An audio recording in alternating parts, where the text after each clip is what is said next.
Hello, hello! Welcome back to Let's Play Final Fantasy XI. So today, I've done more Nizal Isle, as well as I was actually able to complete Oracle Survey.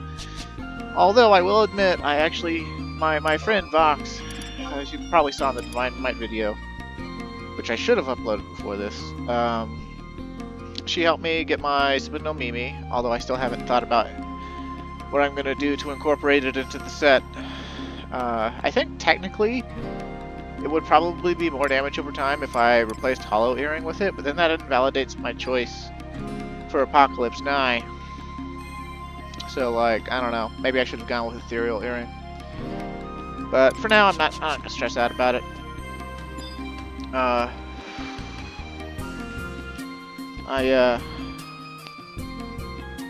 worked out today, so I've been I've kind of been out of breath since I haven't worked out in so long. But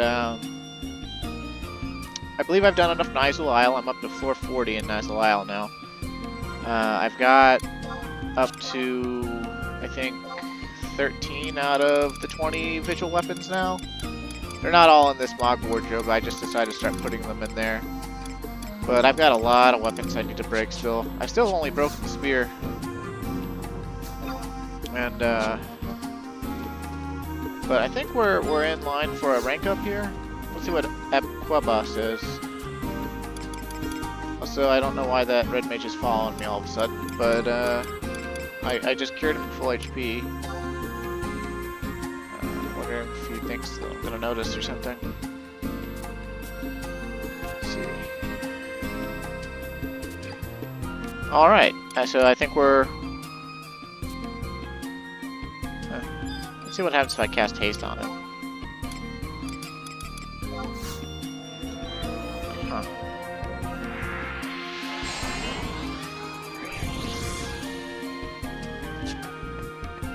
Let's see. Now that's follow behavior. I wonder if he's somebody's bot or something, and he's just been set up if someone casts buffs or heals on him to follow as like an easy method to make him follow or something.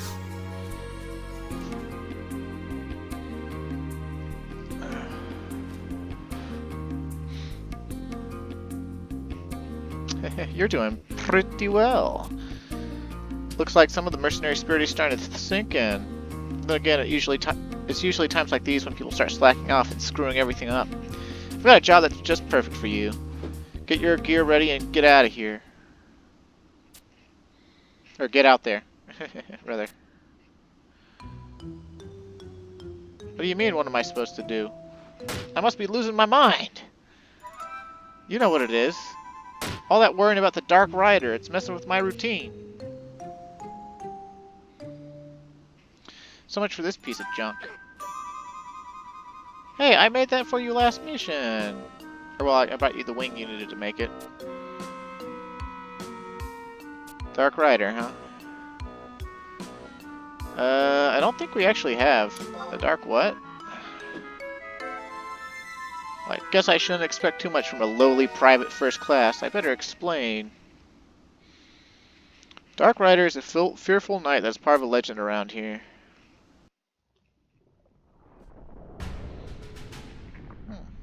Oh, it's Odin. Okay, cool beans. Although his horse has the wrong number of legs. They say the underworld is his battleground where he fights for all eternity. The rumor going around is that this knight from the legend is supposed to show up somewhere in the Empire.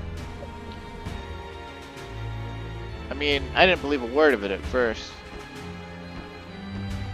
But the tales coming out of the marketplace are too many to ignore. Dude, he's bigger than a fucking elephant. What the fuck? Him and his horse. They say he rides a warhorse bigger than a Merid.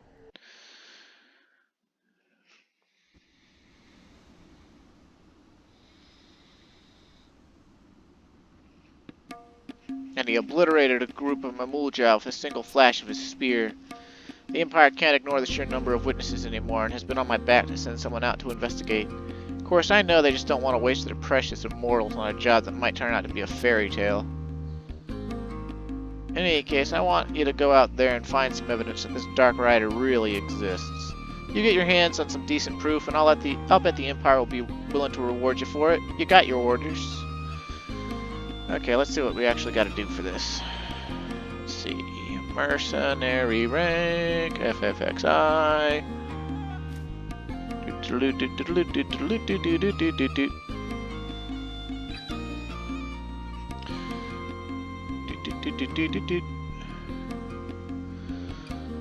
Look for the Warhorse Hoofprint in Ottergon areas. As of June 25th, 2015, the Warhorse Hoofprint can appear on widescan. Check the Warhorse Hoofprint to obtain a Dark Rider Hoofprint. Return to Nadja for a cutscene and your promotion.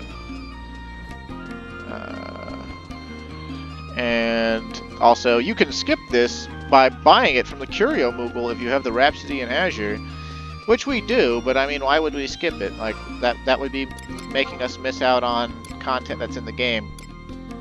Although, honestly, I guess some people, like, a lot of people actually dual box. The reason Final Fantasy XI is still profitable is because some people, in order to get things done and have a better chance at beating things, because you know how, like, if it's just you and Trust and you die, then all the Trust die too. A lot of people dual box their, Dude, is he still following me? What is this? This is kind of funny. I'm pretty sure that I'm seeing bot behavior here. But yeah, like, dicks. No, but,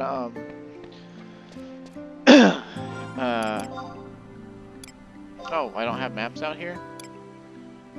Whoopsie-doopsie. Oh, that's okay. We can mount up for this to make it easier. Oh yeah, there's a new mount, the Ixion mount. You might have seen it already. A really popular Final Fantasy XIV YouTuber actually did a Final Fantasy XI video just showcasing this mount. Since it's a login prize, anybody can get it. And apparently he's got a character, a level 50 red mage, and he's trying 11 out. And it looked like he was on Ashura, because like he was... The Port Bastok he went to had like 50 people around the Moogle. I was like, what the fuck? Oh, I do have map. It hadn't loaded in yet, I guess. Huh. Says the Warhorse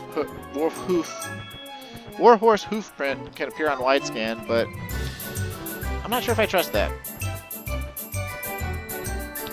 But more or less, we're just going to be riding around Bathlow thickets and Wadjoam woodlands. Although, I think you can also find it in Cadaver Mire. I don't remember this being too hard of a thing to do. And it's not like a Mog tablet, like it's not gonna appear or disappear. It's just, it randomly spawns somewhere in one of the outdoor zones. Like, we're not gonna have to go to like Illusory Atoll or anything like that.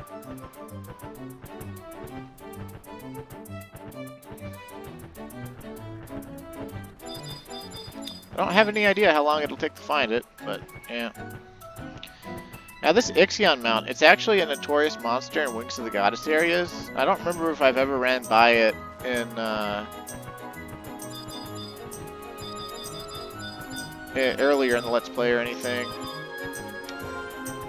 Its family name is the Monoceros, you know, one horn, single horn, or whatever. So it's basically a unicorn. Like a monster unicorn. You notice it doesn't have hooves, it has like clawed paws.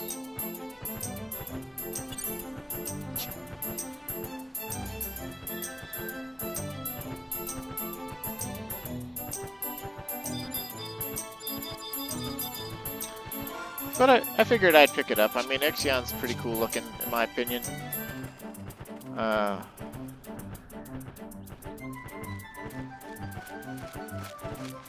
There's really interesting conditions to be able to fight it too, because like you can't just find it. You can't like engage it. If you like run at it with your weapon drawn, like it'll just run away or something like that. You have to go back in time and kill the pixies for Stygian Ash, which is a throwing item. Kind of like the Arctic and Antarctic winds from the Sky Gods. And then you You have to find Ixion, and while he's standing still, because he moves way too fast for you to actually throw it in time if he's moving. You throw the Stygian Ash at him, and I don't know if it has to hit or not, but I'm pretty sure that it has to hit. And it hits, and then he aggroes you. Like his HP bar, it appears, and he aggroes you, and you fight him. And I'm not sure how strong or powerful he actually is. I know somebody like at the 90 cap or 95 cap, might have been the 99 cap, but I think it was before item level. Huh, Mahishasura, huh? I don't know what you drop. I guess I could look it up. Mahishasura, FFXI. Vuglair. What's that? Oh, it's a Corsair gun. Oh, but it's specifically just for quick draw because it's magic accuracy and magic attack bonus plus 5, but ranged accuracy and ranged attack minus 20. Yikes. Although I guess that's valid playstyle, technically. Like, since Corsair has B rank and swords and daggers, they can actually, be fairly decent at melee. And, it's pretty common for Corsairs to just go ahead and go with a melee build until higher levels where you get access to a skill called Triple Shot, which, basically for like a minute or two, every time you fire your gun, it fires 3 bullets. And it's kind of like Barrage, but it lasts a while, so you get to get off multiple shots like that. And Ranger gets double shot, and yeah, but before then, it's pretty much better on Corsair unless you know you need to be out of range of something. Which, I mean, solo, we're never going to be out of range, but unless you know you need to be out of range, you don't really need to use your gun as a gun, except for quick draw. So, stats that enhance magic attack and magic accuracy, because quick draw is all magical damage, are good. And you particularly need magic accuracy if you want to land light shot for putting monsters to sleep consistently, or if you want to land dark shot on monsters that are already darkness based. Although in my experience, at that point, dark based dispels it doesn't seem to matter how much magic accuracy you got, they get resisted. So I have failed every single time I have tried to dispel a Soul Flare, which is darkness based, ice spikes with Red Mage's Dispel.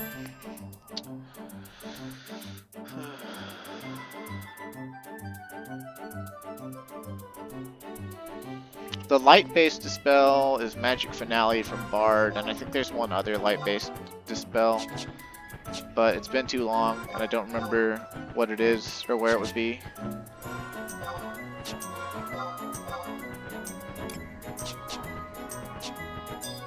I'm trying to remember where I found this hoofprint before, earlier in my life. I turned names on because we should theoretically be able to see its name on the ground, I think. Maybe, possibly. Maybe not.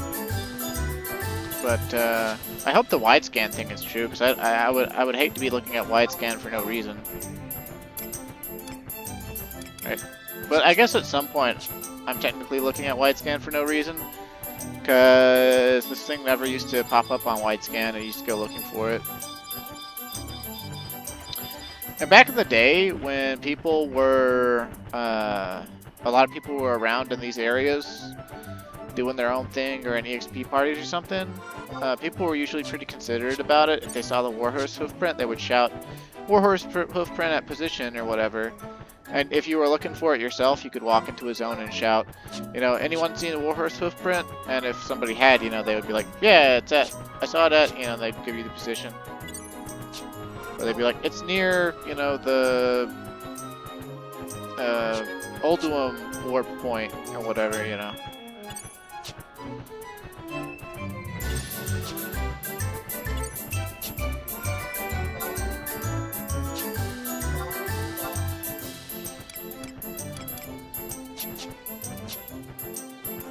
I think if I remember right, way back in the day, I found it in the southern half of Wychon Woodlands on my main character. Although I keep saying that he's my main character, but at this point I'm pouring so much work into Calm Wind for this Let's Play that by the time I'm like even remotely done with the Let's Play, or like get to the final storyline, he'll probably have better gear and more weapon skills and more magic skills and more jobs leveled than my main character. But I kind of don't mind that at all, because like every time I'm on my main character now, I like feel like, I don't know, his time is over, and I can't even remember like where I got most of his gear, and like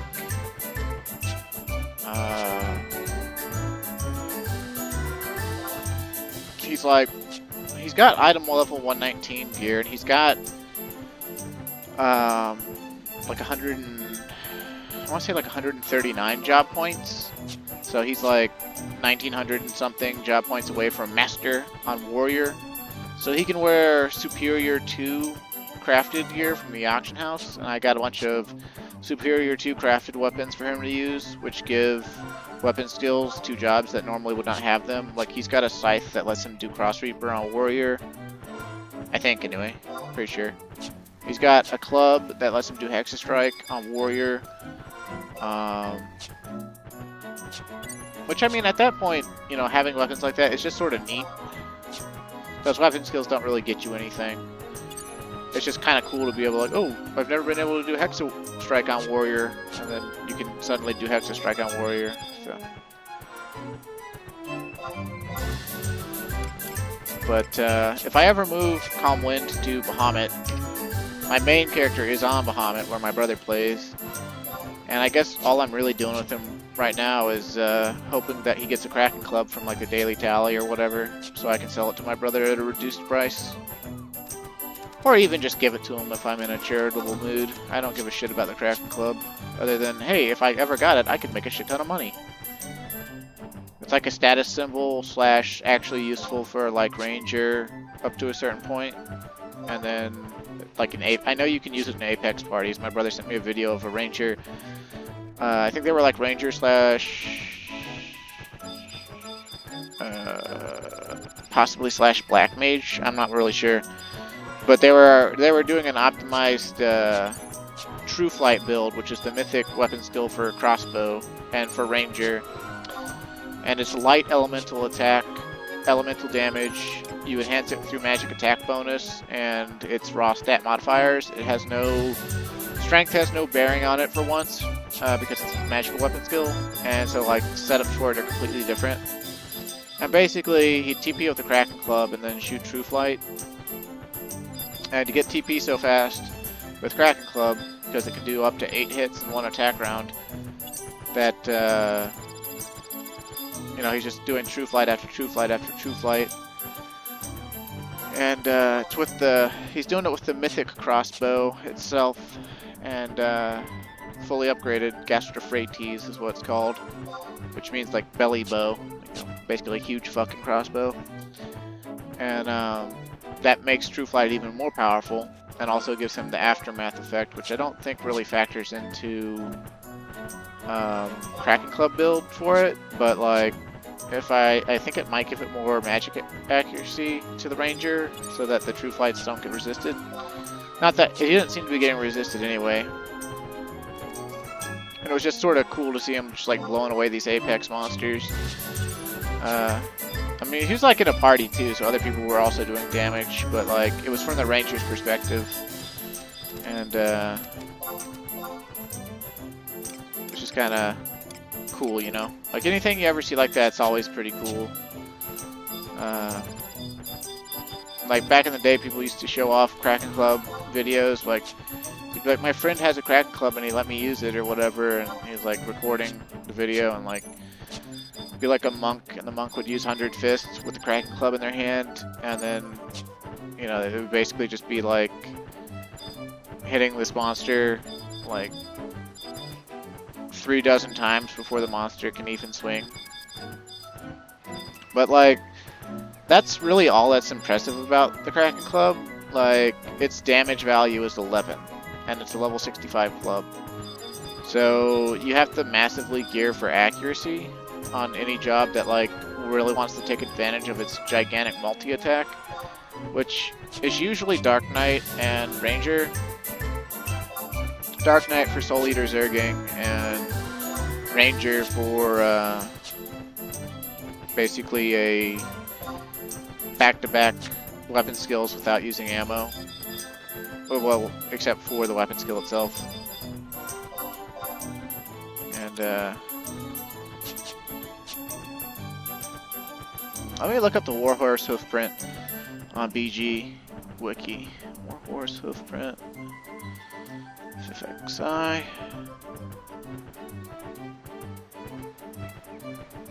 Okay, Dark Knight Hoofprint. Temporary key items can be in Bathlow Thickets, Cadaver Mire, Mount Xylome, and Wide Join Woodlands. Okay, so we've looked through Bathlow Thickets, and we're almost done looking through Wide Join Woodland, and then we're gonna have to go look through, I guess, Mount Xylome, and then Cadaver Mire. For some reason, I'm betting it's gonna be in Cadaver Mire, but the BG Wiki also says that the Warhorse Hoofprint now shows up on widescan as of 2015. I guess 2015 is like maybe the year they gave every single job widescan.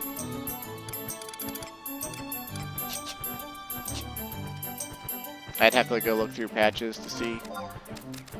There's like a huge, like after Final Fantasy 14 came out, I like stayed subscribed to 11. But I didn't look at it from like 2013 all the way until like 2017. Actually, that's not true. I played some in 2016.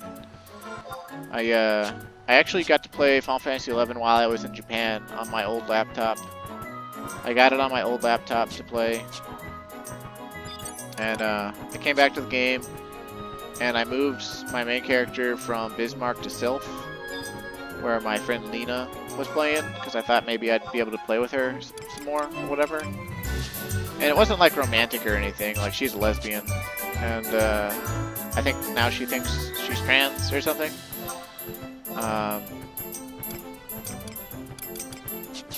But I haven't seen her online in a while. I don't know what she's doing these days, but she thinks she's trans, and it's a little bit sad because, like, I don't know, I think that's not really a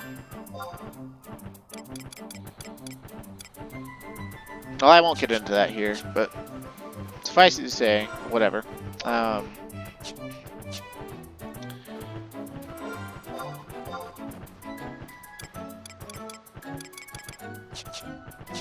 But didn't wind up playing for very long because as excited as I got, I like played for a little while and got, you know, 100 job points or whatever, so I could actually wear the gear that I bought from the auction house, because I just looked, oh, item level 119 gear, oh, I can actually afford it, so I bought it, and it's like, why can't I equip it? And I had to go look up why I couldn't equip it. It was because, oh, it's superior level 2 gear, and you can't wear that until you have 100 job points in the job that you want to equip it on. It's like, oh, well, that sucks. So I had to go and grind and stuff. And I went through the Rhapsodies of Vana'diel story. Well, not that year actually. I waited till the next year, but basically, I like got to do one minor jar with Lena in 2016 while I was in Japan. And that was like the only time I got to play with her. She was like AFK the rest of the time when I was like trying to play with her. And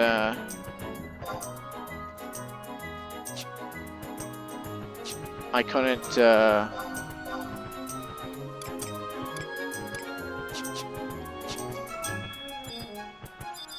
couldn't join her for any of the things that she was actually doing, like her link shell and stuff, because I didn't have the gear or the job point levels. So it was just kind of like, okay, so I came back to the game and I can't even like, even though I'm maximum level, I'm not master level or whatever, you know. Well, they didn't have master levels yet, but you know what I mean, right? Like, you need 2,100 job points to be considered master and to get stars over your name. And didn't have that, wasn't even close to that. And, I was too scared to like try and join like actual like CP parties, because I didn't know what was considered, you know, like a faux pas or good or bad or whatever for doing those.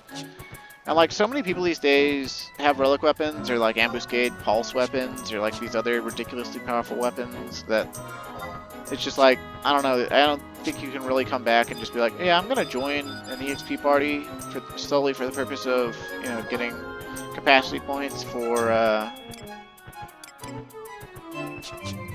all that stuff. And man, this is a really big zone. Like, I knew it was a big zone when I came here, but man, we've been on a mount. We're going at chocobo speed this whole time, and we haven't even covered the whole zone yet.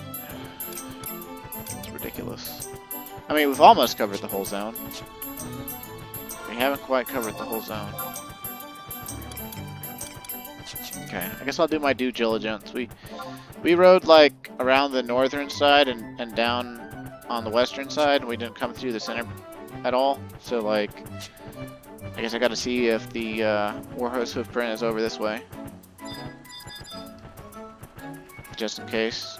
Like, they don't have any. I'm sure it has like some sort of inset point where it actually can spawn for each of the given zones, but no one's figured it out over the years. They haven't like recorded any spots, it looks like.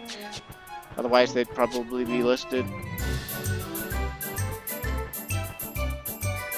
My guess would be that it has like one spot in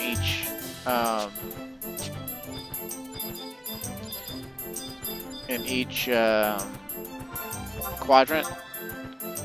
Like, we're in F8 right now. Like, there's probably a spot where it can pop in, you know, like any of the other quadrants, like G8 or H8 or whatever. But I don't actually know. I do not actually know. I think on my second character, because I actually have two characters. My main character is a captain. He's done all the assaults and all that. And my other character, my Elven, Dumaculum, who I named Dumaculum before the game had a Dumaculum's reign. They're both captains, so I've done this twice, finding this hoofprint.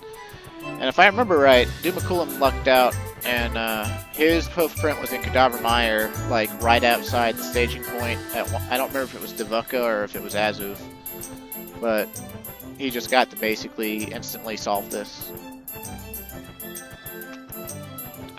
And I think it's because there was enough. I don't remember if I just went there on a whim first, or if there was just enough people playing at the time that I like walked into Cadaver Mire and shouted, you know, has anyone seen the hoofprint? And someone was like, yeah, it's right outside the staging point, dude. But it might have been me just going there on a whim. Because I'm kind of capricious sometimes. I'll just do stuff. I'll just be like, you know what? I feel like doing this, and then I do it.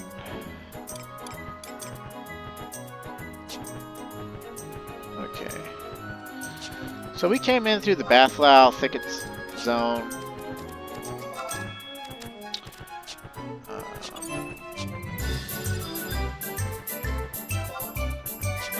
Stop trying to lock me out. Yeah, I don't think it's in Wajom Woodlands either. I'm gonna go to Mount Zion. I've got a good feeling about Mount Zion.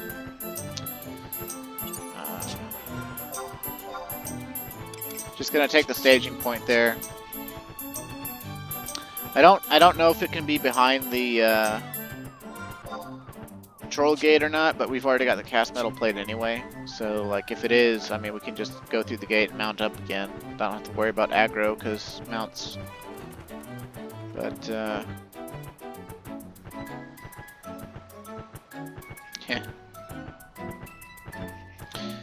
And I've said it before, but I can't help but think about it every time I'm on a mount. It's just like, it's really convenient to be able to ride through a zone and not have to worry about aggro at all.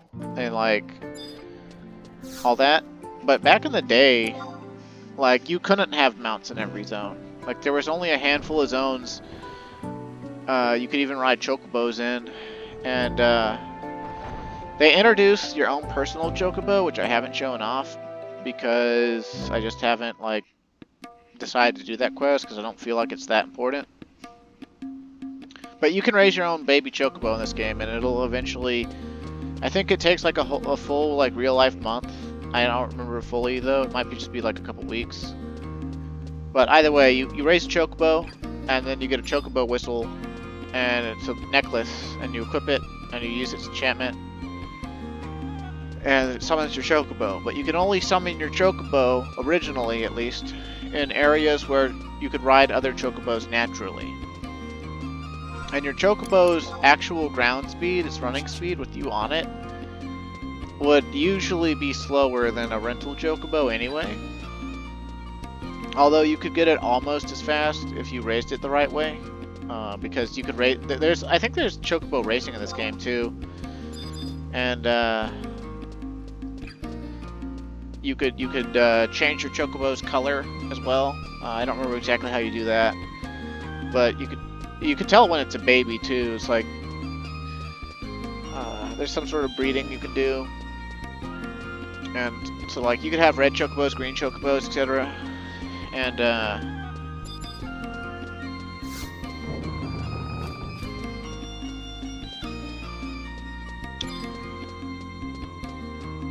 that was as close as you got in 11 to having mounts. Was having a colored chocobo, and oops. God damn it. I kinda hate how they call the Mount Zion one Halvung. They call it Libros Caverns Halvung or whatever, and it's just like, I guess that's the name of the volcano, but the Halvung zone is like the interior of the volcano. The staging point is on the exterior, on the actual mountain. They call it Mount Zion or whatever. Like, I don't get why they can't just, like, why they went that way with the naming.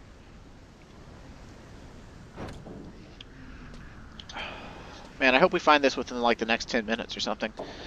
I would like to keep this video under an hour. And I know we're only at the half-hour mark, but I mean, like, gotta admit, you know, this isn't exactly the most riveting thing to watch, right? Just some guy riding around on a unicorn, looking for a hoofprint.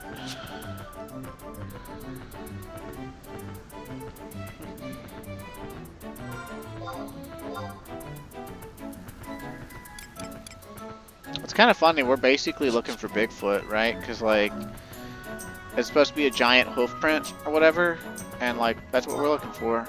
And, a lot of the time, that's how, like, people are like, just take a plastic cast of it, prove that Bigfoot's real or whatever, you know?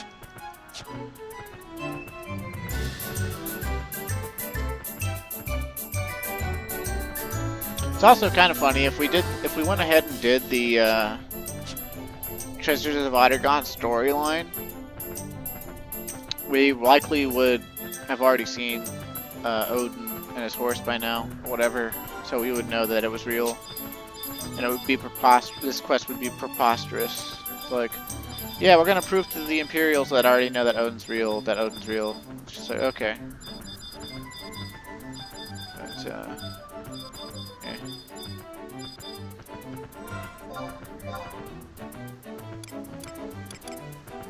Doesn't appear to be on this side.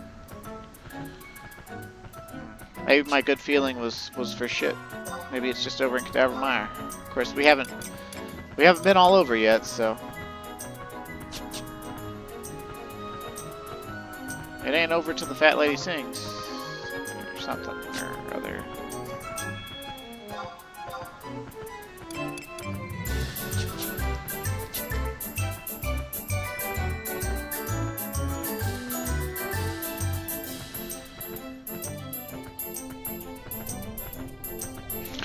Yeah, like Mount Zion right now, like you couldn't summon your Chocobo here because there's no Chocobo porters or anything that send Chocobos through this zone, and so you wouldn't have been able to summon your personal Chocobo here. So if we were doing this back in the day before mouse existed, we would have to be walking through here.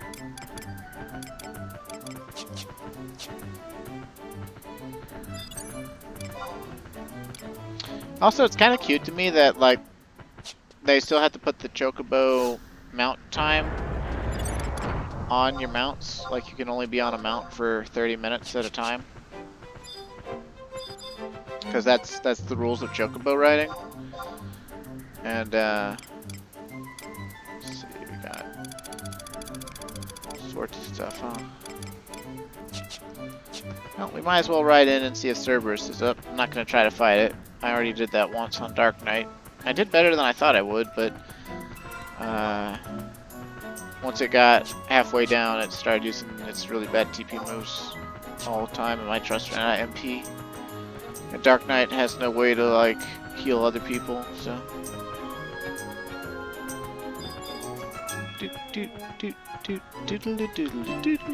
Oh, nope. I guess someone killed him for his meat or something. This is where Cerberus actually spawns. He's a giant three-headed dog. I might get to show him off in Nizul Isle. That's another reason I'm doing Nizul Isle, is that the floor 20 and the floor 40 bosses, they can be the old land kings, Fafnir, Behemoth, or Adamantoise.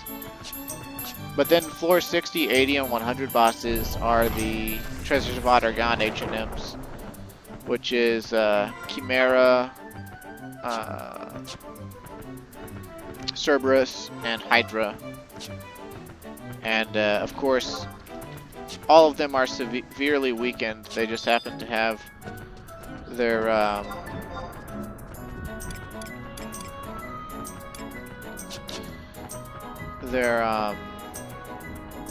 my brain will work someday.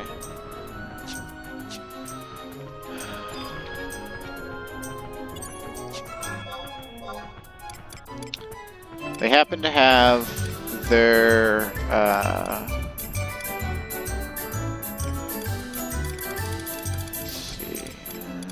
let's see a Warhorse Hoofprint anywhere. All these W's from the Warmora is making me like second guess the list.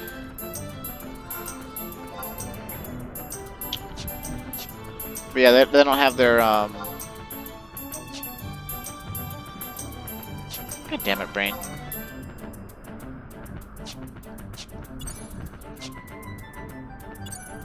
Okay, I was talking about H&Ms and Nizul. They're weaker. They don't have their correct HP value when you fight them in Nizul. They have all their TP moves, but they don't have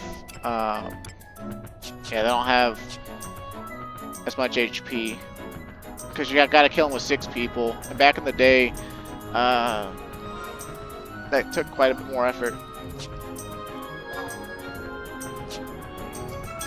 Even for the Nizul ones,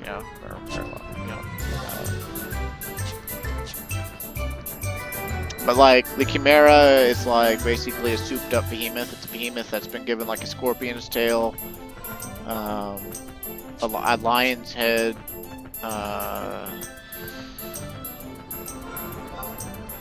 and bat wings or something. And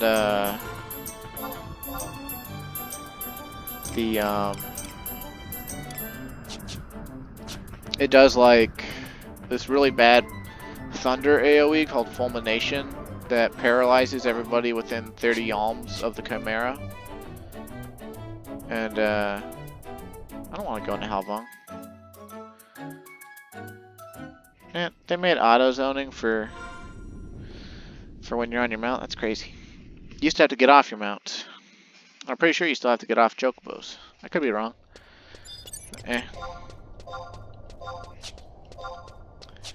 Yeah, it's got that. It's got Fulmination. I don't want to ride the Raptor. Whatever.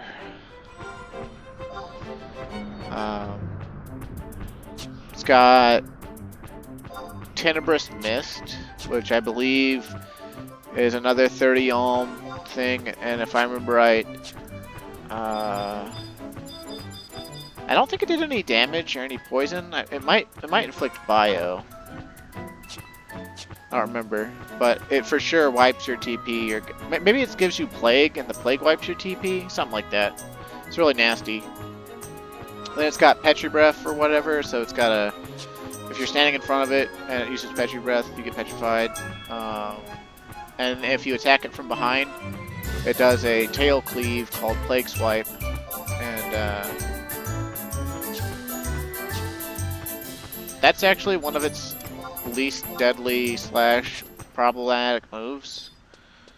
And in Nizal Isle, for the Nizal Isle version, people would actually purposely fight the Chimera from behind just to trigger only Plague Swipe, so they won't have to deal with Fulmination and the other nasty shit that it does.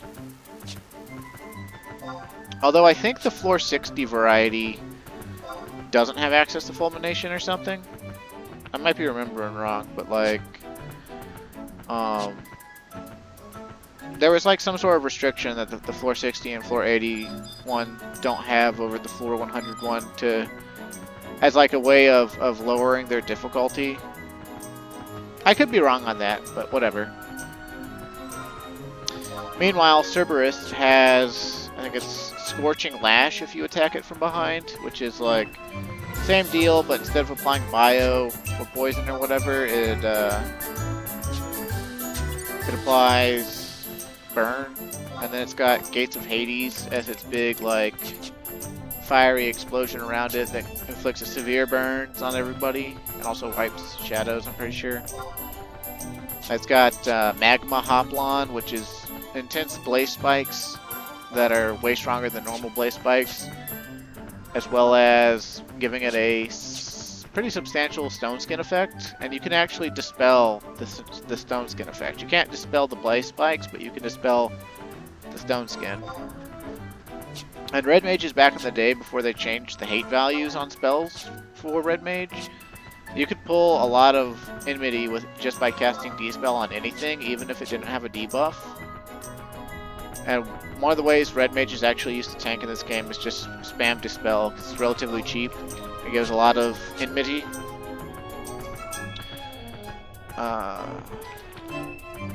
Cerberus also has Ululation, which is a 30 Yalm paralysis, really intense paralysis for everyone around it. And then I think it has some sort of Fire Breath attack that's relatively unremarkable. And then the Hydra also has 3 heads, because I guess that was like the animation limit or whatever. Or just the design choice they decided to do. And the Hydra does like a bunch of nasty shit. It does like Bar Arrow Field or something, which is like this AoE thing that wipes shadows and puts gravity on everybody and hurts quite a bit. And then it has Pyric Bulwark and some other bulwark that also starts with Pyric and Polar Bulwark. And I think Pyric Bulwark gives it immunity to physical damage for a little while, and Polar Bulwark gives it immunity to magic for a little while. It also has an AoE attack called Nerve Gas, which wipes shadows and puts a very harsh choke effect on everybody, if I remember right. I think it's choke. And it's pretty bad.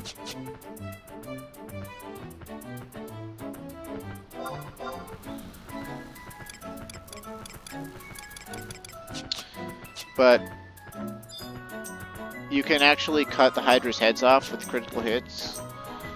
Every time you score a critical hit, you have a chance of removing one of its heads. And if you remove 2 heads, its attack speed slows down and other bad stuff happens to it. And I think it gets restricted on its TP moves as well. Also, usually it has a massive regeneration capability. And that gets cut away when you cut away 2 of the heads. But it'll eventually regrow the heads too, so. Huh.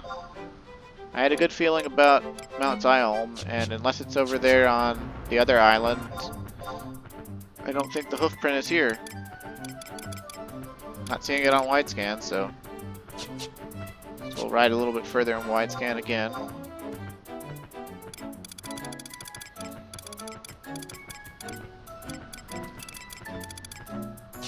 Oh, whatever.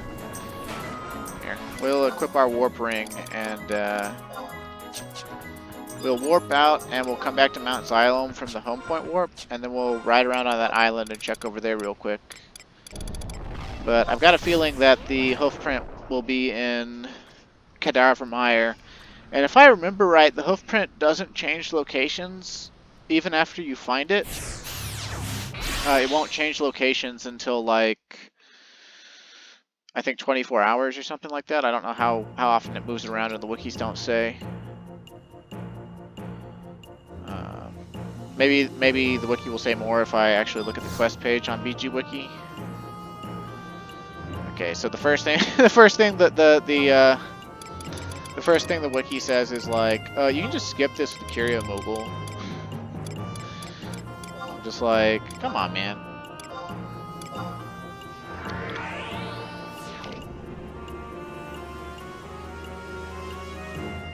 Oh, apparently they gave it a nice little visual indicator on the ground now. It looks like a little glowing purple shiny spot. Okay, so we're back on Mount Xylome. And we just gotta check.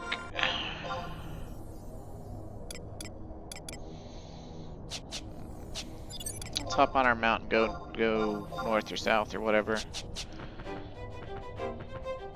I hope that's not the way into the... Okay.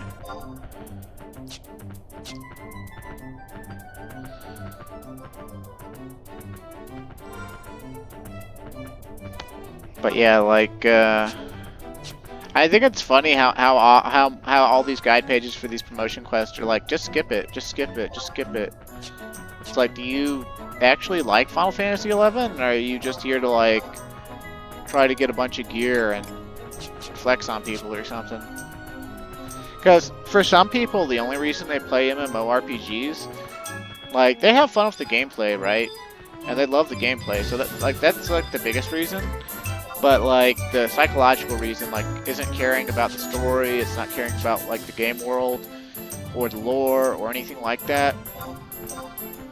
For a lot of people, having fun in an MMO is literally just getting the best stuff before someone else and being like, yeah, I'm top dog. You know, in my real life, I'm a mild-mannered, like, software engineer. But in Final Fantasy XI, I'm fucking master level 50 already, and I have the biggest dick imaginable, and, you know, like, okay, I don't see the hoofprint on this northern side of the island.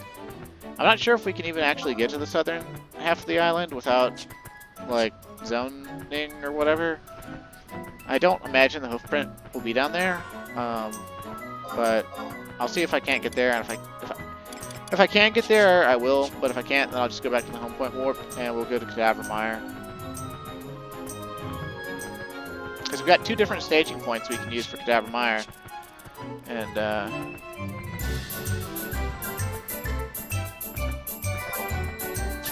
I guess my hunch about Mount Zion was wrong. Sag.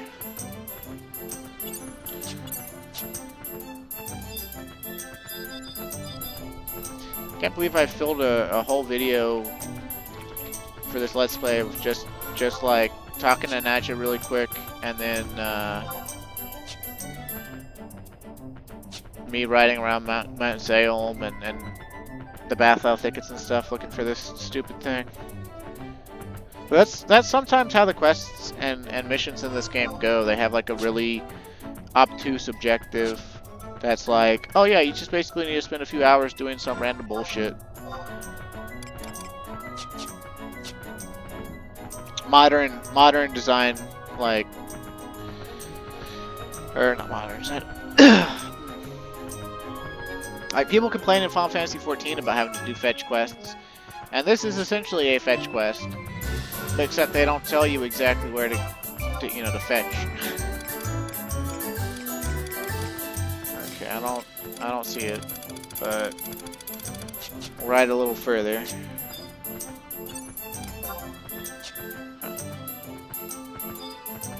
King of Collies, that's scary. Okay. I'm gonna look up these Oraclecum shells levels. Part of me is thinking that they're like new additions that are like in the 90s or possibly low 100s. Because they're, if they've got high defense and evasion, and are incredibly tough to us, then that means they're like at least level 82 or 83. And the high evasion, high defense thing is more troubling, because there's incredibly tough monsters at that I merit on all the time that do not have, they check as low evasion, low defense to me because of the gear I have. So I'm thinking those Oraclecum shells are probably in the 90s. But, whatever. Give me that home point crystal. I want to go check Cadaver Mire out.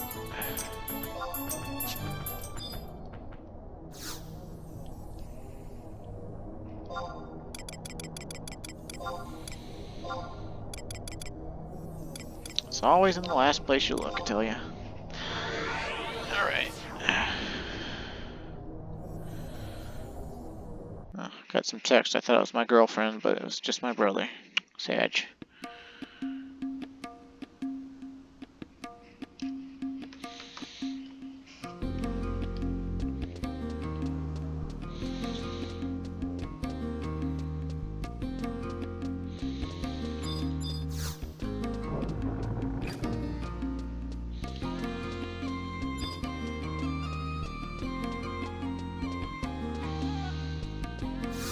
Of course, you know, quests like this, right, like, they seem really annoying, especially by modern standards, just with the fact that, like, you know, it's not convenient for us as a player, right? Like, we gotta go search through 4 different huge zones, and the thing we're looking for could possibly move if it's, like, time for it to move. So, like, we could go and look through all these zones and still not find it. But, you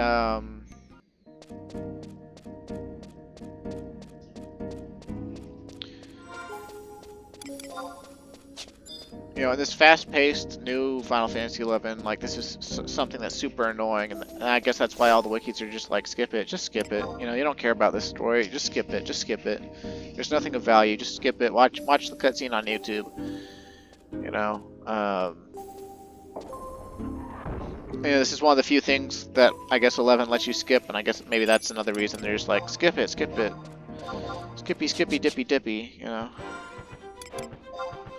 But, like,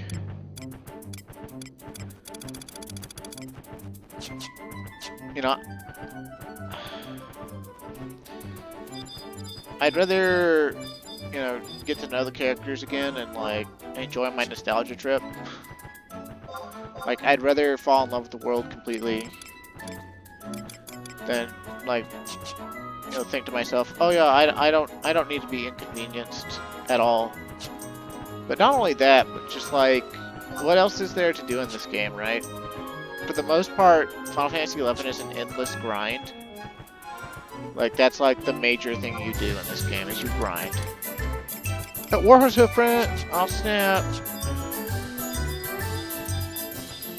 And so, like, whenever you have to do something like this, where you have to travel around and look for things and do things that aren't just grind, like, that's immensely more satisfying, in my opinion.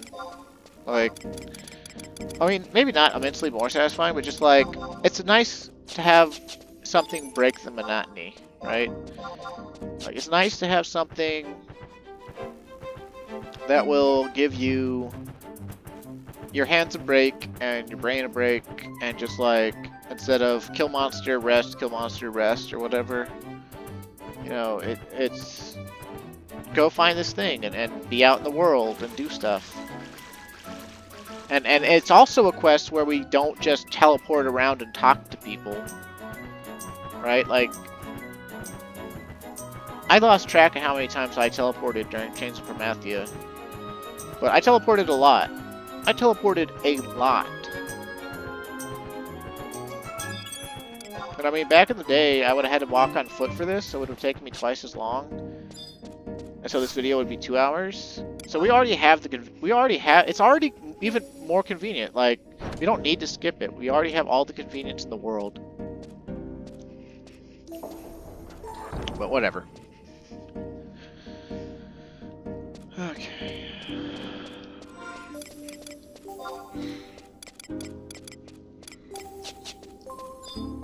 I also gotta say, the Nigel solo grind is sort of wearing on me. Like, I actually fail a lot in there. Because, like, the time limit is so stringent for a solo person at 75. If I were even level 80, it would be immensely easier. Because I'd be hitting so much harder, I'd have access to better, slightly better gear. I would just be doing more damage because I'm a higher level. Like, I don't see how anyone at item level has any trouble with Nigel Isle in this day and age. I really don't. But apparently some people do, because it's on all the guide pages, like, lamps could end your run, and it's just like, well, yeah, sometimes when there's 5 lamps, you could spend all the way up to like 15 to 20 minutes on a single floor. But like, the majority of the objectives in Nigel are kill, right? It's kill all enemies, or kill specific enemy, or kill specific enemies, which is family. Kill enemy leader, you know. And then there's 3 different types of lamps, but one of those lamps when you're solo is like super fucking easy. It's the registration lamp. There's register lamps, there's same time lamps, and there's order lamps. And order lamps are the ones everyone throws a conniption about. Same time lamps can be kind of annoying if they're too far apart. But registration lamp, like, I've gotten lamps a few times where it's just registration lamp, and that is like a free floor when you're solo, because you just find a single lamp and you touch it, and it's like, your verification number has been, you know, verified or whatever, and then you win, and you just get to go before. So, like, I don't know. With the majority of the objectives being kill, I don't see how people at high levels have problems.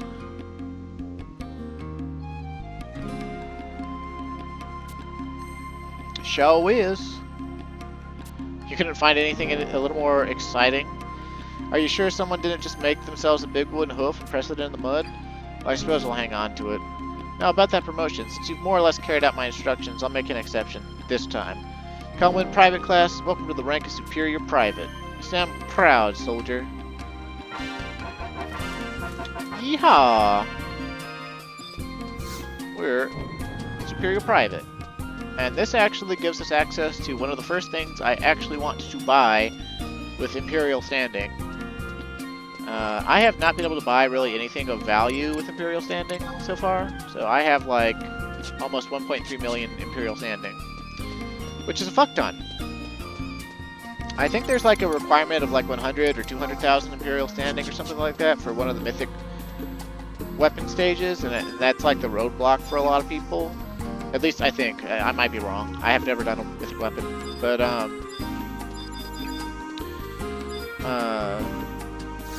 we're not going to have that problem if we ever do one, so, yeah. Want to spend my credits? I'm a superior private motherfucker. And, they've got all these weapons that are like throwing discs or whatever that have these latents that affect if you're fighting, that particular beastman type. And for the most part, I think they're pretty worthless. I don't think their enchantments are good either. But people back in the day used to get Trollbane because it's all jobs, and like you could EXP on trolls and have enhanced crit rate or whatever. But what we want is we want Luzov's ring. This is a ring that's useful forever.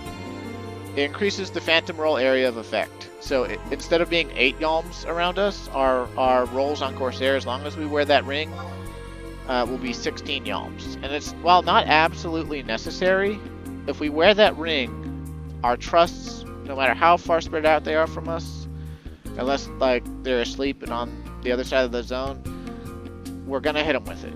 It's a nice ring to have, basically. And yeah. I don't think there's anything I want from these other ones. Like, it's just more throwing stuff that isn't even throwing stuff, and it only buffs you in Besieged, which doesn't even happen very often, and item level people kill it so fast now. I guess we could look at some other stuff we can get. Most of it's related to Besieged, though, so it's not really even that great. And the reason it's all like related to Besieged, although that shield actually with the haste and the strength, ooh, that might actually be kind of nice for Paladin. Although, I don't know.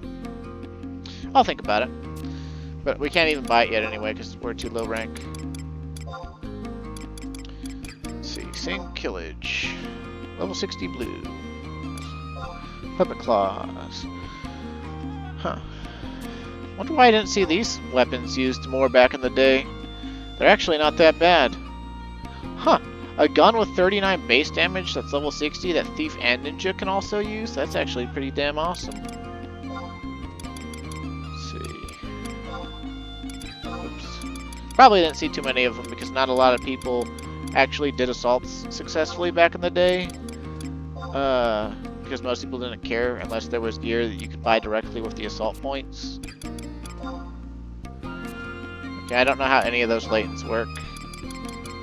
So I don't know if those are even worthwhile. It's probably like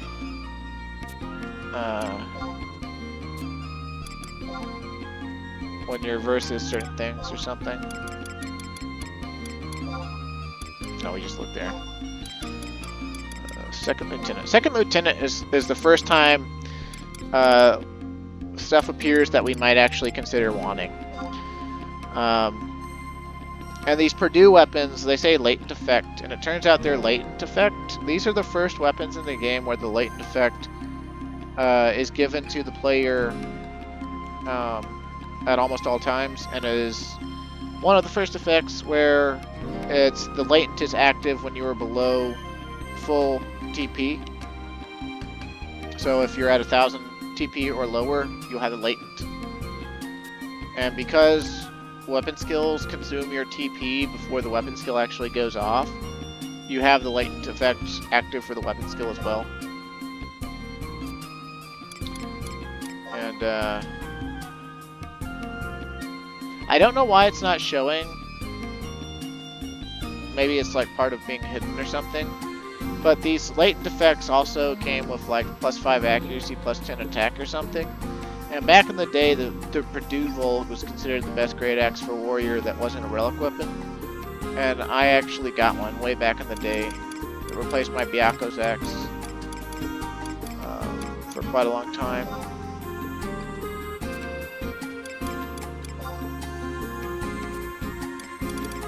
But nowadays, like, we were able to augment the Byako's axe and stuff, so it doesn't really matter too much to us. Huh, that's an interesting gorget, but it's not really that great. Interesting sash.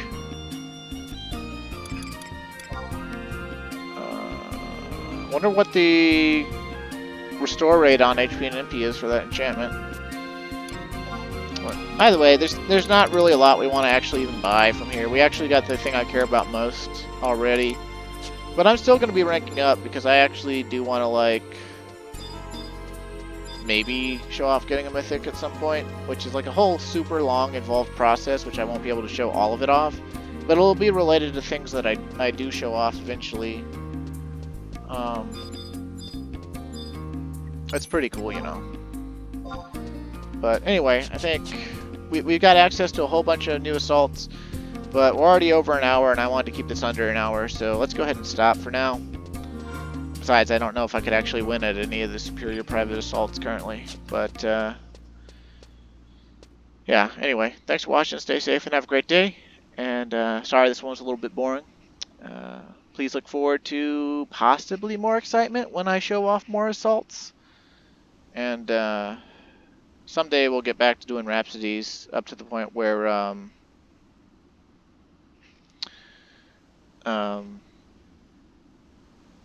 they tell us to go to Adargon and actually do the story missions. And that'll just be so that, like, once we get done with Adargon, or once we get done with the minimum amount of Adargon that we need to get done, we can go ahead and get the Rhapsody and Crimson really quickly, because that'll let us have 5 trusts. We'll actually be able to have a full party of trusts, so that'll be huge. But anyway, thanks for watching, stay safe, and have a great day.